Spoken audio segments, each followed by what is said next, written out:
If you have over $200,000 sitting stagnant in your bank, retirement account, or home equity, then you're literally losing money. On this show, you learn how to get that money working for you consistently and conservatively. Learn to grow your nest egg with your host, Shawn Winslow. Let's dive in. What's going on, everyone? I'm Shawn Winslow, and this is the Multifamily Money Podcast. Welcome back to another Finance Fridays, another solo episode for everyone. Thank you all for tuning back in, and just want to thank you all for being here. 2022 is starting off very well for myself and everyone on the team at Greenbrier Capital Group, and I hope the same goes to all of you. There's a lot of stuff that's happening in the world that I think we all question, and sometimes I feel like we can feel maybe we're on an island or just don't have control of the ship, to steer our life. But I think we just got to be optimistic, help one another out, be there for your fellow human, and we can all get through this. And yeah, I think we all can be in a better place. So I just want to bring a little positive energy before we get into the topic. So I hope you're all attacking it out there. I know I am. And it gets you in a good, headspace when you're going after the things that you really care about. So today's episode, our Finance Friday episode, because after all, the show is about building wealth, building passive income. But at the end of the day, it's not what you make, but what you keep. So these Finance Friday episodes, for any new listeners, these are the ones where we're sharing topics on how to keep the money you made, how to make it work for you, so then you can just compound and grow your wealth and passive income even faster, so that you can create that life you want to live and do those things that you want to do. And again, we can all then make the world a better place. All right, everybody. So today's topic is the top financial mistakes to avoid. And these ones are pretty common. A lot of people do it. I've been guilty of doing them in the past, and now I really focus on not doing them and setting up my life and my finances so I can win and grow true wealth, build my passive income, and again, create that life I want to live. So let's just get right into it here. Number one, you over leverage yourself on things that don't make you money. And now there's going to be a little more topics that kind of branch off of this, but I think this is a very important one. A lot of people are over leveraging on things that, again, aren't making them money. So they're paying interest on something that is, one, probably depreciating, and two, is not generating you any income. That's very dangerous. So you can think of that as, different types of thing, toys, maybe you're, into different types of, cars, motorcycles, ATVs, snowmobiles, so on and so forth. Boats are a big one. That's stuff that you're highly levered on, that one's depreciating, not making you money. And I'm not here to tell you you can't have those nice things and have a little fun in life, but you need to set up your finances first. You need to create some investments, some passive income that can then pay for those liabilities. I've talked about this in the past. Buy assets first so then they can pay for your liabilities. So that's the number one common mistake I see. And obviously, these aren't in order of what's more important. I'm just spitting them off here, but I see this a lot. People overextend themselves on a lot of things that are not an asset. So avoid that, number one. Number two, student loans. This is a fun topic. You can get into this one at the dinner table, whether you should go to school or not. That's not what I'm here to say. What I am here to say is that know you have a plan. If you're going to take on a large amount of student debt, because let's face it, the average person has nearly $40,000 in student loan debt, and the national total of outstanding student loan debt is $1.75 trillion. We're getting closer and closer to $2 trillion as we speak. And that's because student loans are something called a negative amortized loan, or a negative AM loan.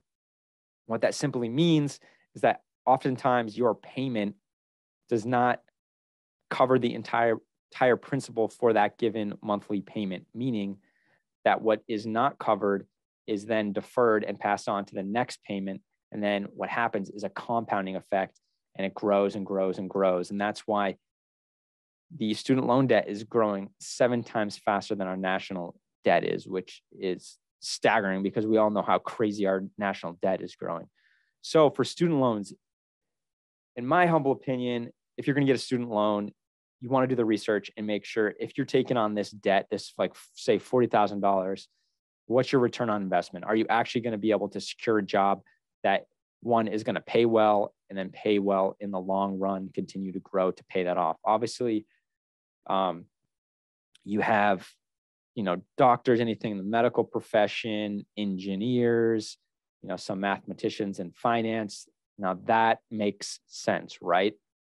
Because you're going to school to learn a critical skill that's then going to pay you well.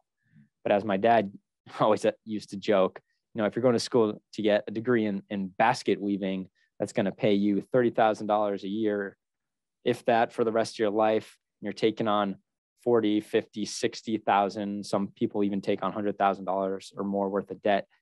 That's not worth it. That's not a smart investment because you're starting from behind. You're digging yourself a huge hole right out of the gate. So for student loans, and I get way more into this in episode 22, if you want to take a look at that. And I actually give a really cool way how you can pay off your student loan debt or similar debt 70% faster. So you could definitely take a look at that. But again, this is something that you need to look at from an investment standpoint. Is it a good return on your investment? All right. Next common financial mistake is spending too much on a car. And this one's tough for me because I'm a big car person and I love it. I love cars. I love nice cars. And yes, nice cars cost money, but it's not a great financial decision, especially right out of the gate. You need to set up your finances and get them in order before you can start spending a lot of money on a car, depreciating asset. Obviously, I'm a car fan, so there are certain cars that are good investment, but that's in a certain price bracket, obviously. So we're not talking about that right now. Because the average monthly car payment in the US is $563 for new vehicles, $397 for used vehicles, and $450 for leased vehicles. That's a lot of money that you could take and start saving and investing. And we all know the power of compound interest. So what I always preach is delay that gratification. Don't buy the nice car now. Most people are buying nice cars to impress people they don't even like. So why do that? Why do you want to impress someone you don't even like? That decision could essentially hurt you in the future. And it probably will hurt you in the future. So what you do is you invest first. Invest into something like I do, which is real estate that spits off an asset that spits off income, which then once you grow enough and invest enough, that income can then cover your life expenses, including that car payment. But you got to delay that gratification, delay that purchase. Trust me, it'll be worth it in the end. At 1.4 trillion in national car loan debt, that's just insane. And again, it's to impress people you don't even like. All right, the next one, and this kind of goes hand in hand with what we've been talking about, and that's lifestyle creep. If you're not familiar with that term, that's when you start making more money and then your lifestyle creeps up with it. So at the end of the day, net, you're not really ahead, right? Yeah, maybe you were making 50K before and spending 60% of that take-home pay. And now you're making 100K, but you bump up your lifestyle and you're still spending 60% of your take-home pay. You're just in the same position. So avoid that lifestyle creep. And in episode 47, I talk about budgeting, how you should set up a budget.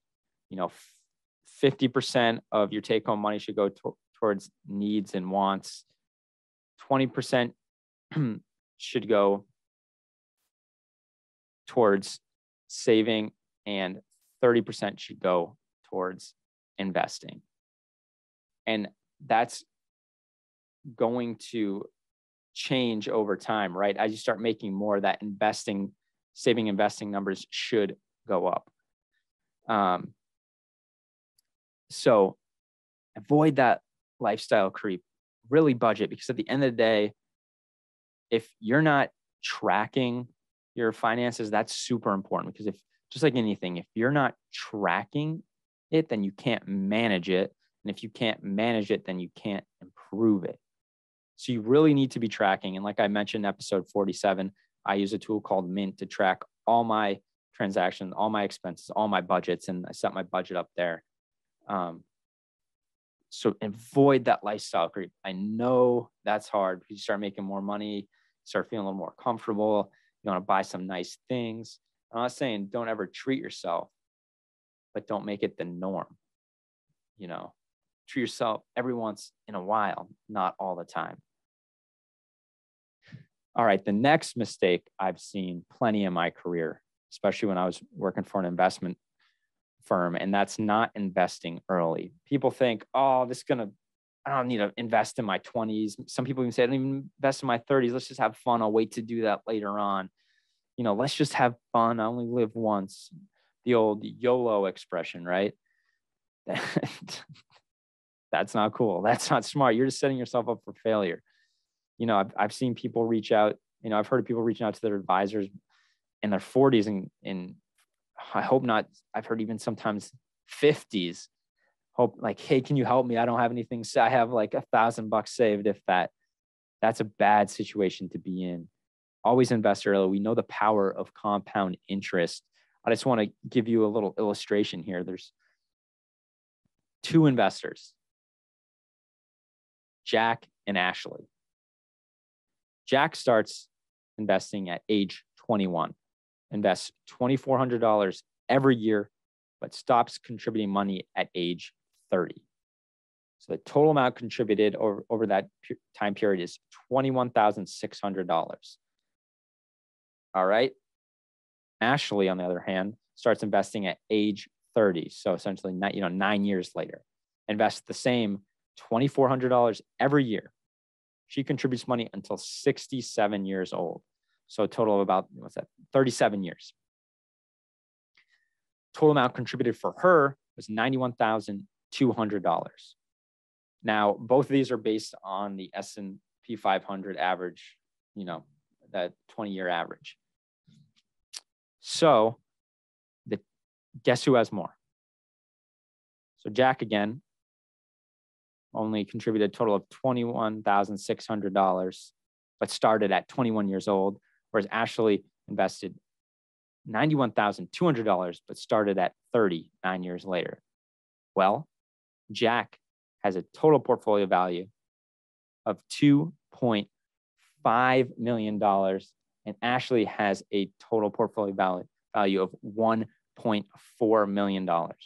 Jack has $1 million more just because he started 9 years earlier. So this is super important. Invest early and invest often. As Warren Buffett says, compound interest is the eighth wonder of the world. And that just proves it right there. All right, next. Too big of a home. This is another one of those lifestyle creeps. And I didn't want to lump them all together because I feel like this is kind of its own thing because a lot of people do it, right? A lot of people try to get in too big of a home too early. My goal is to, once I get into that forever home, that dream home, that the mortgage payment is paid completely by my passive income from my real estate investments and other passive income investments. But most people just want to get into their forever dream home immediately, and they overextend themselves and they're paying way too much money. And again, like I've said, people say, your home is your biggest investment, and that's not true. It's a liability. It's something that you're paying for. It's not paying you. It's a liability. It's only an asset if you're able to sell it and make a profit. But at the end of the day, most people just stay in that same dream house and then, pass away, and then it goes to their kids, and they don't even see the profit. So don't overextend yourself. Build your finances first. so then you can truly afford it. All right. Not having good credit is another mistake I commonly see. I talk more about this on episode 27, how to build your credit, how to create good credit. Because everything becomes more expensive when you have poor credit. Your interest rate on your house is going to be more. Your interest rate on your car loan is going to be more. Even your insurance on investment property, your insurance on your home is going to be more if you don't have good credit. Because that just shows how good are you at managing money and paying your bills. If you have a poor credit, that means you're not very good at it. So that you're a higher risk. So they're going to charge you more interest. So really focus on creating good credit. And again, that is episode 27, where I go on how to do that. So check it out. And the next one kind of goes with that, and that's not paying off high interest debt. So for instance, credit card is probably the most common high interest debt. You're 15%, 20%, 25%, interest rate on credit card debt. Don't let that stack up. That's the worst thing. And if you do have credit card debt, let pile up, attack that first, even before you start investing. Because let's face it, most of us here are not financial gurus or stock picking wizards. So we're not going to average 25% or more a year. So you're not going to be able to create that spread on your credit card. So you should be focusing on paying down that credit card as quickly as possible, or any other high interest debt. Focus on paying that down first as fast as possible. That's one way to cripple you. And trust me, pay that off fast. Focus on that. Second to last one, and that's what we call a career plateau. That simply means that, you've come to a point where there's no upward mobility. There's no way you can increase your pay.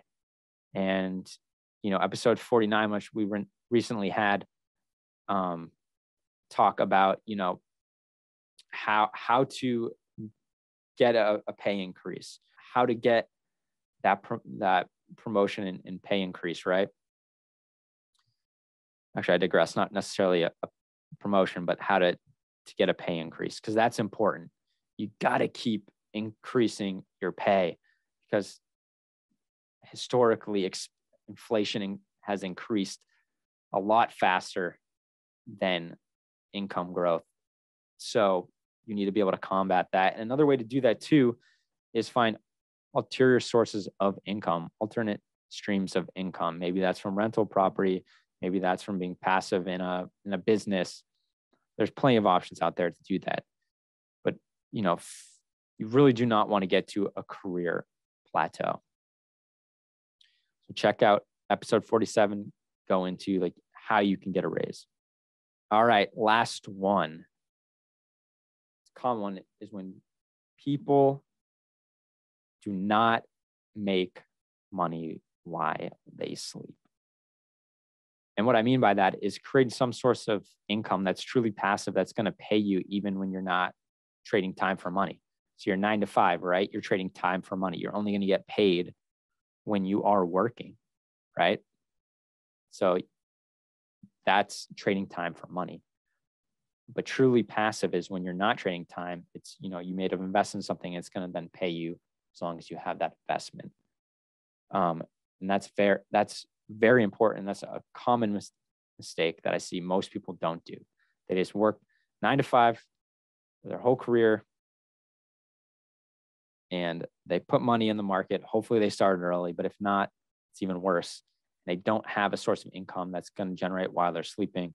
So they just have to work and work and work and hope they save up enough to then be able to, retire and live a comfortable retirement. So really focus on creating some passive income where you can make money while you sleep. That's what I focus on all the time. All right, everybody. And I go into that one, episode 14, how to make money while you sleep. So check it out. All right, everybody. That's the show today. I just wanted to get into, because I see it all the time, people making these financial mistakes, and just breaks my heart, because people are setting themselves up for failure and making their life so much tougher on themselves. So I really hope you got some value out of this. And if any of these things I went over, relates to you, please take it seriously to look into that and correct that. So I want you all to win and succeed in life. And like I said, we can all succeed in life. We can all make this world a better place. All right, everybody. As always, thanks for tuning in, and I'll catch you on the next one. Hey, this is Shawn Winslow. After being in the financial service industry for years and having candid conversations with good people just like you, I realized that so many of us are wanting an investment strategy that provides solid returns and consistent income without the bumps in the road. There's little known secret that your financial advisor doesn't want you to know. There is investment out there that is less volatile and the returns are stronger. Get more details by going to greenbriercg.com and clicking on the free e-report. And by the way, if this show has provided you any value, then feel free to leave an honest written review and of course share it with a friend who needs it. See you next week for another great show.